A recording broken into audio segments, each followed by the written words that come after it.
All right, we all made it. All right, I was about to get going. Hello, everybody. All right, so you guys liked what I did the last time I was here, so basically I just did more of that.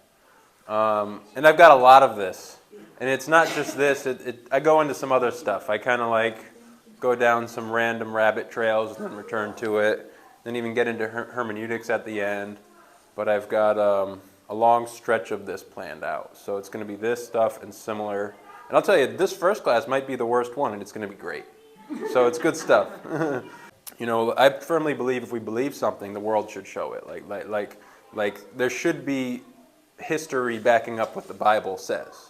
And if you were to take the Bible and they all just disappeared, you could reconstruct what the Bible tells you about the history of it from secular sources. I mean, that shows you the text is reliable, you know?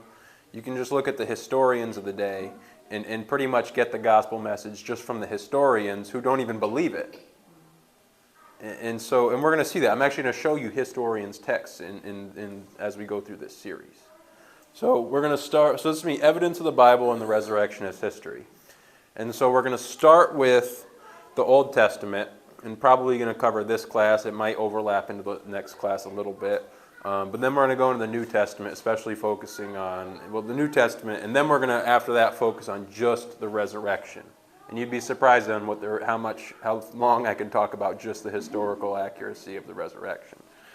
You think there wouldn't be much on it, but there's a lot. I mean, that's maybe the longest part of this entire series is just evidence of the resurrection. So this lesson can be defined as apologetics. And apologetics is a logical argument in favor of a certain view, and particularly it's usually religious views. It often combines philosophy with history and science, and we're mostly going to just focus on the history part of it here, all right? So again, it's not comprehensive, this is just the highlights. So we're going to start with the Old Testament. I showed you this image the last class, because I like it. It's the Leningrad Codex from 1008 BC. This is what the cover page looks like, and this is the inside Hebrew writing.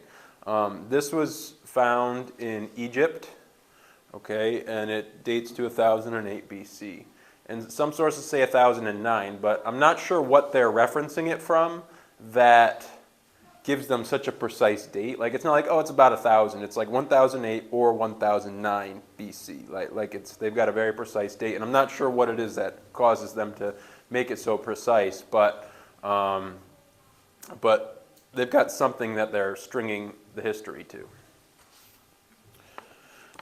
So this was, complete Old Testament to the time, but, at 1008 BC, you don't have much Old Testament. You pretty much got the Torah, and maybe a little bit after that, maybe Judges. I'm not sure how much further the Bible history goes past Judges there. So next is the Dead Sea Scrolls. And I showed you images in the last class of some that were in the National Bible Museum in Washington, D.C. Totally recommend that trip for anybody. But the Dead Sea Scrolls were a mass of Old Testament and also Apocrypha. We're going to go into that a little bit at one point. Found in the 1950s, and they date from 200 BC to 70s AD, so right around the time of Jesus, mostly before Jesus and some after. And 70 AD is a hard stop end date, because 70 was when Rome ransacked Jerusalem and destroyed it, leveled it to the ground. A historian named Josephus writes, Jerusalem was unrecognizable. You couldn't even tell people lived there before. I mean, when Jesus said no stone would be left unturned, he meant it. It was really that bad.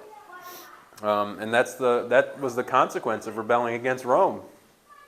You get leveled, destroyed, annihilated if you rebel from Rome. So this shows us that, the New and Old Testament are preserved, at least for the last 2,000 years, right? And in here, you got the Great Isaiah Scroll from 200 BC. It has messianic prophecy that predates Jesus. So writings about Jesus that existed, and we have the paper that was written on from 200 years before his life. And at least 100 years. So, there's a range. These aren't definite dates. There's this kind of ballpark, right? But we know that these papers were written before Jesus existed, before he was born, not existed, before he was born into the world, okay? Because he always existed. Prophecy. It's proof that the prophecy predated him, though. So then we'll move into some archaeology. This is the Merneptah stele.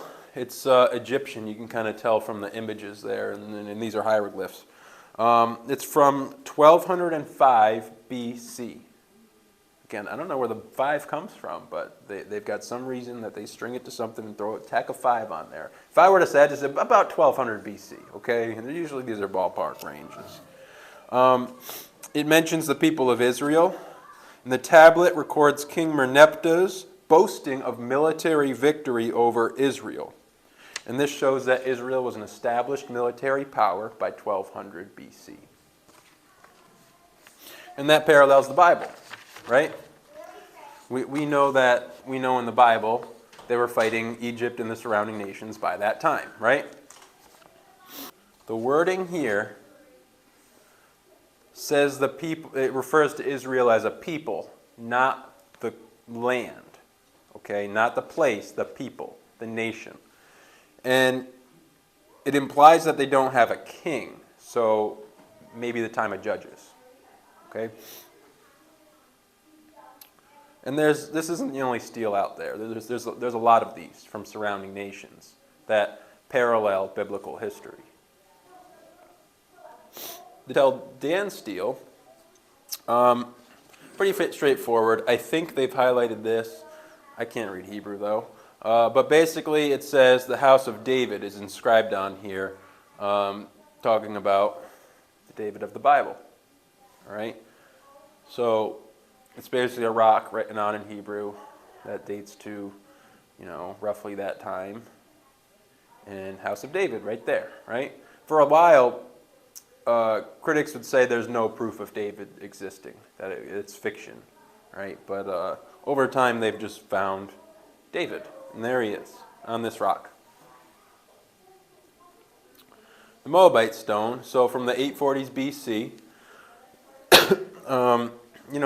Israel would fight with the Moabites, and usually these are military victories, and this is another one. This is Moab beats Israel, they write it on a rock, and they're boasting of their victory over Israel. And then and of course, whenever you beat somebody, you get freedom from, they were taxing you and now you're taxing them. And that's how it was when you conquered lands. Like, whoever wins the fight gets the tax money. It was all about, you give me your tax money or I'll give you yours. And so it's all about the money, right? Ancient politics, kind of funny, huh? Yeah. All right. This one's Egyptian. Again, you can clearly see it's Egyptian. It's a battle relief of Pharaoh Shishak battling on the highlands of David. So the highlands of David would be a place named after David, right? 926 BC there.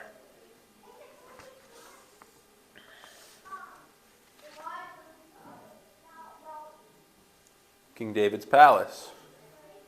So you can see, this probably isn't the whole thing. It looks like, you can see it goes off in this direction, it goes off in that direction, but you probably have the outside starting here. But you can see, that's the lady right there. So, you can see the size of the structure.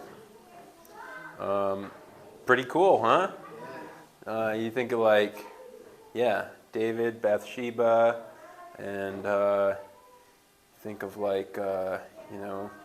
Nathan the prophet there. Yeah, neat, huh? Yeah. Evidence. Yep. The next one's actually very cool. I like this next one. It doesn't look like much. It's probably really small. It's probably handheld size. So this thing's not big, right? Probably a little relief. But talks about the city of Erech. This is the oldest piece of biblical evidence, 3500 BC. Very, very old, okay? Parallels the city of Erech, which is found in Genesis 10:10. And, there's an image of a little person here. It looks like a woman probably. And then you've got writing on the other side of it. Kind of neat, right?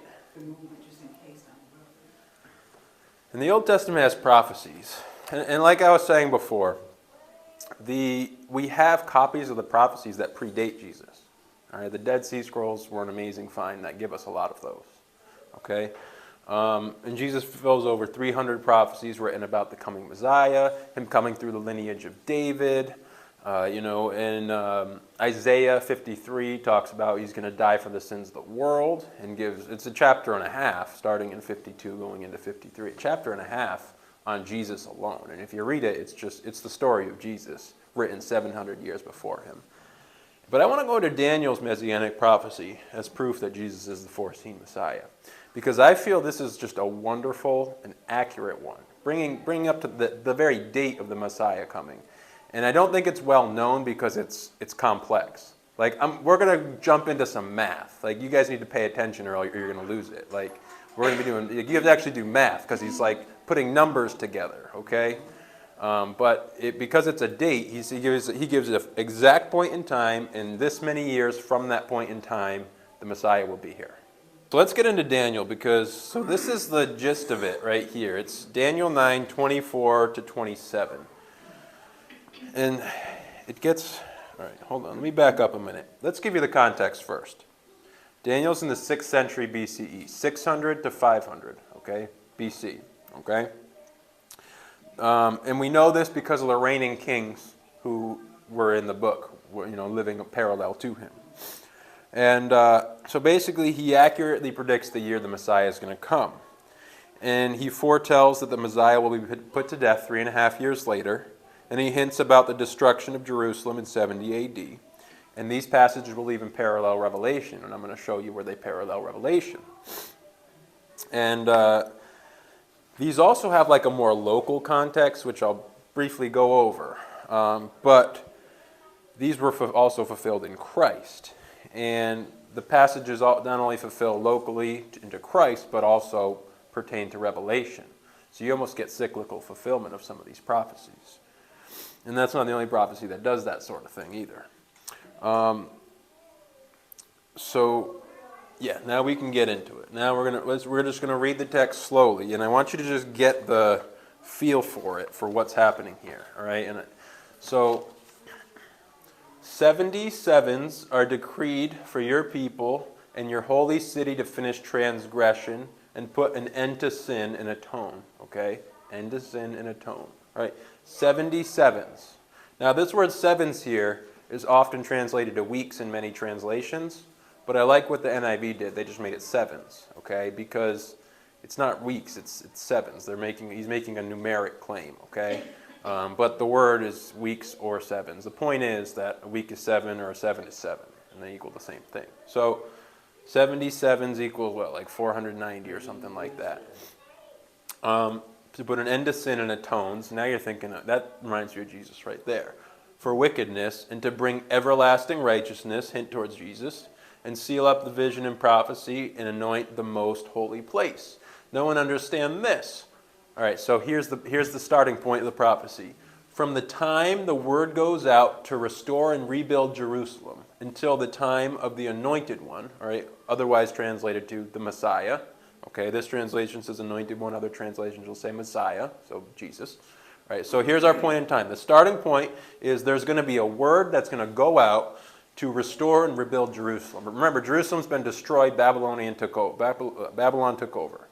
Okay, Jerusalem's been destroyed, and the people have been taken into exile.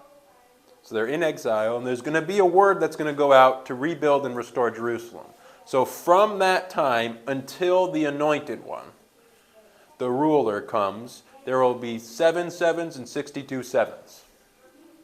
All right, so there's 77s total. Then there's 7 sevens and 62 sevens. So 7 plus 62 is 69. Okay, so there's 77s. And from the time that word goes out until the Messiah comes, there's going to be 69 of those sevens. Okay? And I'm going to put like a timeline up at some point. It's all going to come together, so bear with me as we read it, though. It will be rebuilt with streets and a trench in the times of trouble. And then after 62 sevens, so after the 62, so 7 and 6, so basically at the end of the 69, the anointed one will be put to death and will be left with nothing. So they're going to put the anointed one, the Messiah, to death. but not for himself. So he's going to be put to death, not for himself. For the sins of the people. Yes. The people of the ruler who will come will destroy the city and the sanctuary. And the end will come like a flood. War will continue until the end, and desolations have been decreed. He will confirm a covenant with the many for 1 7. In the middle of the 7, he will put an end to sacrifice and offering. So again, hinting towards Jesus and also hinting towards 70 AD. And in the temple, he will set up an abomination that causes desolation until the end that is decreed and poured out on him. So you get a lot of Jesus here, very clear Jesus. And here, more hinting towards Revelation, 70 AD. The consequences of putting the Messiah to death were your city is going to be destroyed by Rome. And Jesus talked about this. All right, and here it is pretty clearly. And the middle of the 7 really parallels Revelation really well. So we're going to get into that because Revelation gives you exact number of days and months. Okay? Isn't that when the Antichrist rises to power, though? The abomination that causes desolation? Say that again? The Antichrist rising to power, the abomination that causes desolation. Antichrist, yep, that's right. Yep, good. And also, it parallels a lot of the Roman emperor of the day. Fits the Antichrist well in himself. And again, destroys the city and sets himself up in the temple, destroys the temple, all that. So, again, there's kind of cycles and, multiple fulfillments, kind of, or at least semi-shades of multiple fulfillments of these things. That's why some So, people think pretty Revelation interesting. already happened. Some people do think that. I don't think that, but yeah, some people do it because there's things that, kind of fit it. But you see this really does parallel Revelation, and Revelation is very much a future book. All right, so we're going to get into the math here.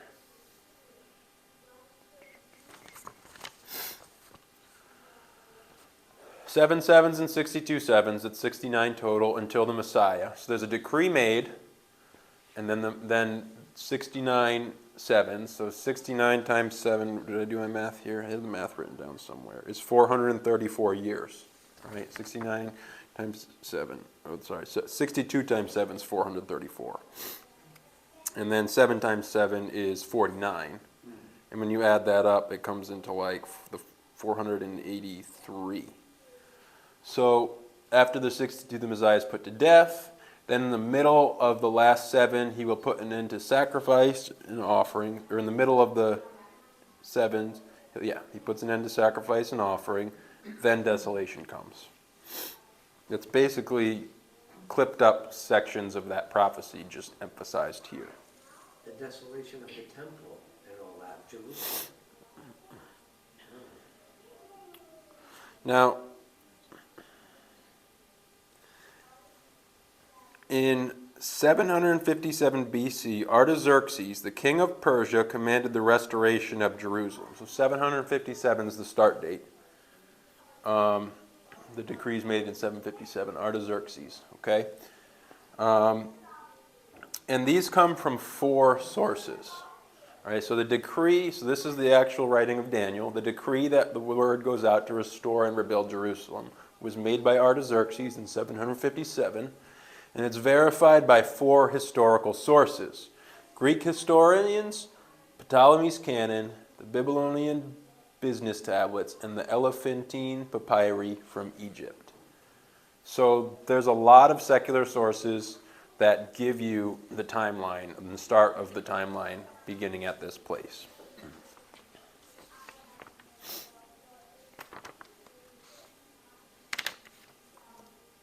All right, so this is not my thing right here, and it looks like it's cut off the screen a little bit there, but we'll get the gist of it. There's 70 weeks total, then there's 7 weeks and 62 weeks, total is 69, then there's a last week. So from the time the decree goes out to rebuild Jerusalem, which is 457 BC, there'll be 7 weeks and 62 weeks until the Messiah comes. All right, so 483 years from 457 BC. At the end of the 62 weeks, he'll be put to death. I'm sorry, at the end of the... So he comes, so we're 27 AD, all right? The 7 and 62 here, this source is saying that is the time until Jerusalem was actually rebuilt. So 49 years from 457. It took 49 years to rebuild Jerusalem. So that's why they separate the 7 and the 62. I don't know of any historical sources that verify that. It wouldn't surprise me if it did take, that long to rebuild the city. It took 20 years to rebuild the temple alone. So it wouldn't surprise me if it took that long. I just don't know the sources they used for that. But either way, after the 69, the Messiah comes. So we're at 27 AD. Jesus starts his ministry. He's 30 years old. He was born in about 4 BC. If he started his ministry at 30, that brings us to about 27 AD. Okay?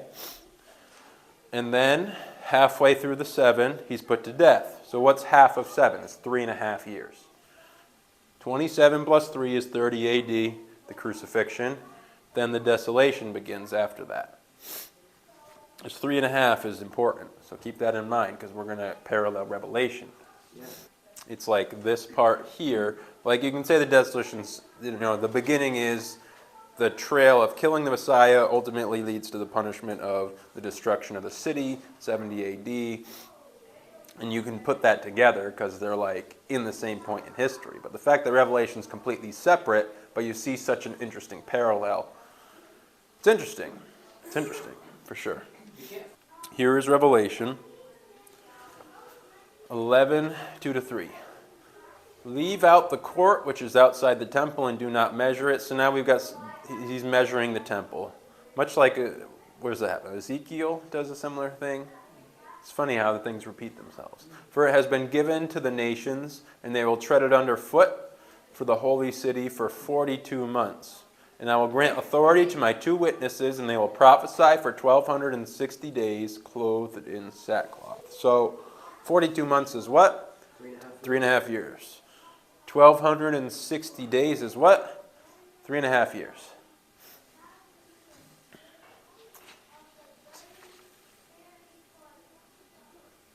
All right, Revelation 12:6.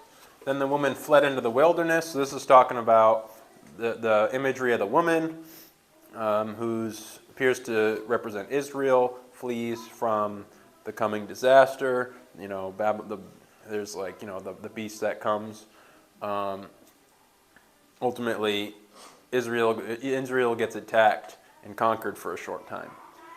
The woman fled into the wilderness where she had a place prepared by God, so that there she would be nourished for 1,260 days. So again, 1,260 days, 3.5 years.